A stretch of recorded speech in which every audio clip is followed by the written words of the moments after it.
कहानी की शुरुआत अम्माई क्लास में रोल कॉल के वक्त लाड़की डर कर देखती है कि क्लास में 30 बच्चे हैं जबकि असल में 29 ही हैं। क्लास की मॉनिटर कोहाना टीचर महिला से कंफर्म करती है। टीचर कहती हैं कि एक छुट्टी पर है तो 29 ही हैं। जब वे फिर से गिनती शुरू करती हैं तो केंजी फिर 30 तक गिनती है पर वह चुप रहती है क्योंकि 30वां एक भूत है। केंजी अपनी इस नई शक्ति को छिपाने के लिए कोहाना की गिनती से गिनती मिलाती है। स्कूल छूटने का टाइम होता है। केंजी बस से घर जा रही होती है तभी सामने की सीट पर एक और भूत दिखता है। केंजी की आंखें फटी रह जाती हैं। वह जो देख रही थी उसे यकीन नहीं हो रहा था। वह परेशान होकर सड़क किनारे बैठ जाती है और सर्च करती है भूत दिखे तो क्या करें। एक ब्लॉगर कहता है कि इसमें क्या बड़ी बात है, अगर भूत दिखे तो उसे जोर से गाली दो, वह डर कर गायब हो जाएगा। केंजी यह वीडियो 2 बार देखती है फिर हिम्मत करके घर जाने निकलती है। कुछ ही कदम पर उसे एक छोटा सा भूत दिखता है। वह शांत रहने की एक्टिंग करती है और साइड से निकल जाती है पर मुड़कर देखती है तो छोटा भूत उसे घूर रहा है। केंजी उस ब्लॉगर का नुस्खा आजमाने की सोचती है। वह सामने वाले से कहती है तुम और डर कर वहाँ से भाग निकलती है। छोटा भूत भी उसके पीछे भागने लगता है। खुशकिस्मती से केंजी का घर पास ही था। छोटा भूत घर के अंदर नहीं आता। केंजी चैन की सांस लेती है और दूसरे भूत वाले वीडियो देखने लगती है। एक दूसरा ब्लॉगर कहता है कि भूत पर चिल्लाना गलत है, इससे वह और भड़क सकता है और पीछा करते हुए घर भी आ सकता है। और यही हुआ। केंजी सिर उठाती है तो देखती है कि छोटा भूत आराम से उसके घर में टीवी देख रहा है। दूसरे ब्लॉगर की सलाह थी कि अगर भूत दिखे तो ऐसा दिखाओ कि तुम उसे देख ही नहीं रहे हो। केंजी वही करती है। छोटा भूत उसे कितना भी डराए वह नजरअंदाज करती रहती है। अगले दिन स्कूल जाते समय केंजी को बाहर सड़क पर एक भूत बैठा दिखता है। वह उस सलाह पर टिकी रहती है, हेडफोन लगाती है, खुशी वाले गाने सुनती है और ऐसा दिखाती है कि उसने कुछ नहीं देखा। वह चुपचाप सिर झुकाकर भूत के पास से निकल जाती है। तभी वह किसी से टकराती है और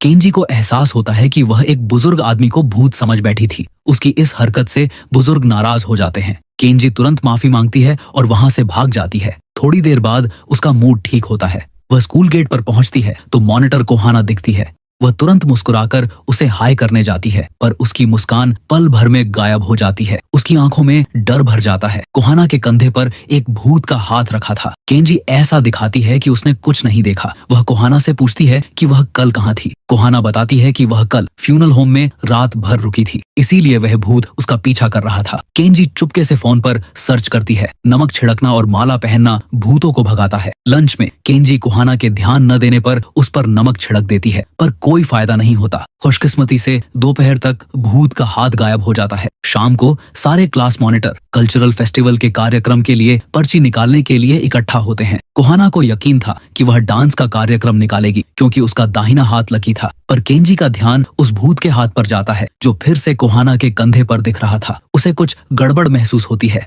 और गड़बड़ हुई। कोहाना डांस का कार्यक्रम नहीं निकाल पाती। तभी स्टेज पर खड़ी 2 दूसरी स्टूडेंट कोहाना के कंधे पर रखे भूत के हाथ के बारे में बात करती है। उन्हें भी केंजी की तरह भूत दिखते थे और वे यह भी बताती हैं कि पास में एक और ज्यादा खतरनाक भूत है। केंजी भी उस भूत को देखती है। पलक झपकते ही वह भूत क्लास टीचर के पास बैठ जाता है और उनकी पेट की तरफ घूरने लगता है। केंजी को डर लगता है। वह झूठ बोलती है कि उसे जोरदार पेट दर्द हो रहा है। कोहाना और टीचर तुरंत उसे सहारा देकर बाहर ले जाते हैं। स्टेज पर खड़ी दोनों स्टूडेंट समझ जाती हैं कि केंजी भी उनकी तरह ही है। अपनी शंका दूर करने के लिए उनमें से एक लड़की जिसका नाम साया था केंजी के पास आती है। वह बताती है कि वह फोटोग्राफी क्लब में है और उन दोनों की एक फोटो खींचती है। जब वह उन्हें फोटो दिखाती है तो केंजी फोटो में भूत का हाथ देखती है पर माहौल को शांत रखने के लिए वह जानबूझकर न देखने का नाटक करती है। साया को लगता है कि वह गलत थी और वह उदास होकर चली जाती है पर दूसरा लड़का मासाकी हार नहीं मानता। उसे यकीन है कि केंजी उनकी ही तरह है। वह केंजी को बताता है कि बहुत पहले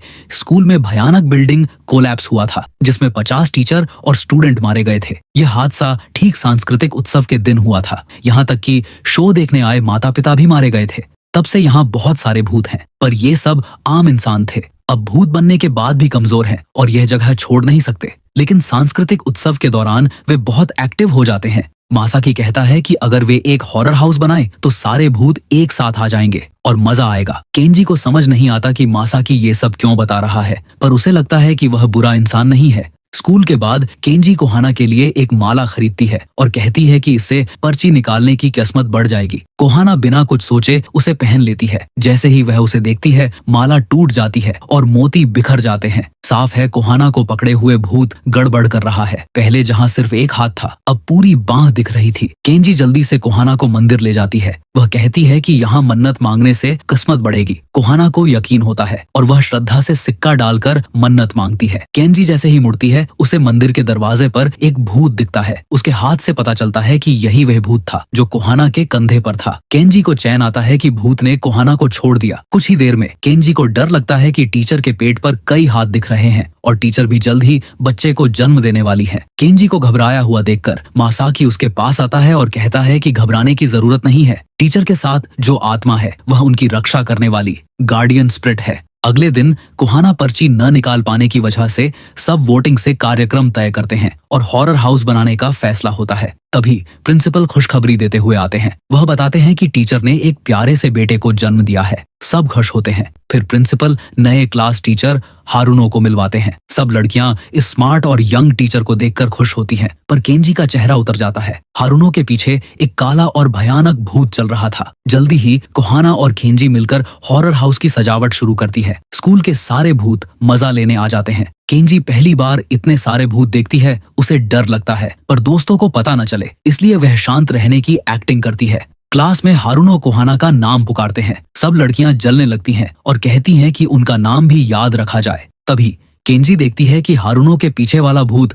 सिर्फ कोहाना को घूर रहा है, जैसे जल रहा हो, और कोहाना को तेज भूख लगने लगती है। वह कमजोर महसूस करती है। साफ है, वह भूत कोहाना की एनर्जी खींच रहा था। धीरे धीरे कोहाना कमजोर होने लगती है। क्लास फोटो के वक्त केंजी देखती है कि कोहाना का आधा शरीर उस भूत ने कब्जा कर लिया है। केंजी डर की वजह से कोहाना को सच नहीं बता पाती। वह उसे उदास देखकर फिर मंदिर ले जाती है, पर इस बार कोई फायदा नहीं होता। मंदिर की शक्ति कोहाना पर बेअसर थी। इससे कोहाना का मूड और खराब हो जाता है। वह गुस्से में केंजी को धक्का देती है और बिना पीछे देखे चली जाती है। घर आकर केंजी बिस्तर पर लेटी है। उसे समझ नहीं आता कि कोहाना को कैसे बचाए। तभी छोटा भूत उसके सामने आता है। केंजी तुरंत फोन निकालकर व्यस्त होने का नाटक करती है, पर उसकी उंगलियां कांप रही हैं और आंख से आंसू बह रहे हैं। अगली सुबह केंजी को पता है कि कोहाना को भूख लगती है, इसलिए वह ढेर सारा खाना बनाती है। उसके पिता खुशबू से बाहर आते हैं, पर केंजी उनका जवाब नहीं देती। स्कूल पहुंचने पर कोहाना नहीं आती। हारुनो बताते हैं कि कोहाना की तबीयत खराब है और वह छुट्टी पर है। केंजी को डर लगता है। वह कोहाना की माँ को फोन करती है तो पता चलता है कि कोहाना की हालत बहुत नाजुक है। केंजी समझ जाती है कि यह भूत का काम है। वह मदद के लिए साया के पास जाती है और उसे अपनी शक्ति के बारे में बताती है। साया कहती है कि कोहाना अट्रैक्शन टाइप की है। वह रात की स्ट्रीट लाइट जैसी है जो कीड़ों को बुलाती है। उसके अंदर बहुत तेज लाइफ एनर्जी है जो भूतों को बहुत पसंद है। कोहाना जितना खाएगी, यह ऊर्जा उतनी मजबूत होगी और उतने ही भूत आकर्षित होंगे। केंजी, साया और मासाकी मिलकर हारुनो को दूर से देखते हैं। मासाकी कहता है कि हारुनो के साथ जो भूत है वह बहुत ताकतवर है। साया आंखें बंद करके महसूस करती है और कहती है कि वह भूत नहीं बल्कि लिविंग स्पिरिट है, यानी कोई ऐसी औरत जिसे हारुनो ने धोखा दिया हो या छोड़ दिया हो। उस औरत के मन में इतना गहरा गुस्सा जमा हो गया कि वह जीवित आत्मा बन गई ताकि हमेशा हारुनो के साथ रहे। अगर कोई और औरत हारुनो के करीब आए तो वह बदला लेती है। साया एक ताबीज देती है जिससे जीवित आत्मा वापस अपने शरीर में चली जाए। वह केंजी को चुपके से वह ताबीज हारुनो को लगा देने को कहती है। साया रस्म शुरू करती है, पर कुछ नहीं होता। वह जीवित आत्मा अभी भी हारुनो के पीछे है। रात को केंजी फिर कोहाना की माँ को फोन करती है। कोहाना बेहोश है। टीचर भी उसी अस्पताल में थी। वह कोहाना से मिलने आती है। केंजी टीचर को सब बताती है। बातचीत में पता चलता है कि टीचर और हारुनो बचपन के दोस्त हैं। टीचर बताती हैं कि हारुनो की माँ बहुत सख्त थी। उन्हें डांस शो देखने भी नहीं दिया जाता था और वह हारुनो को हमेशा कहती थी कि अपने पिता जैसा मत बनना। मासाकी समझ जाता है कि हारुनो के पीछे जो जीवित आत्मा है वह उसकी माँ है, पर टीचर को शक होता है। अगर वह हारुनो की माँ है तो वह जीवित आत्मा कैसे हो सकती है? उनकी तो सालों पहले मौत हो गई थी। मासाकी को एहसास होता है कि हारुनो की माँ जीते जी भी बहुत कंट्रोलिंग थी और मरने के बाद भी उसे छोड़ना नहीं चाहती थी। इसलिए वह स्कूल में ही हारुनो के साथ रही। उन्होंने ही कोहाना की एनर्जी खींची ताकि वह अपनी मजबूती बनाए रख सकें। कोहाना को बचाने का एक ही तरीका है, उस आत्मा को हारुनो से अलग करना। साया तुरंत तैयार होती है, पर मासाकी उसे रोकता है। वह कहता है कि हारुनो की माँ की आत्मा आम जीवित आत्मा नहीं है। इसे रोकने के लिए डिवाइन पावर चाहिए। केंजी बताती है कि उसने कोहाना की मदद के लिए पहले मंदिर में पूजा की थी। पहली बार फायदा हुआ पर दूसरी बार नहीं।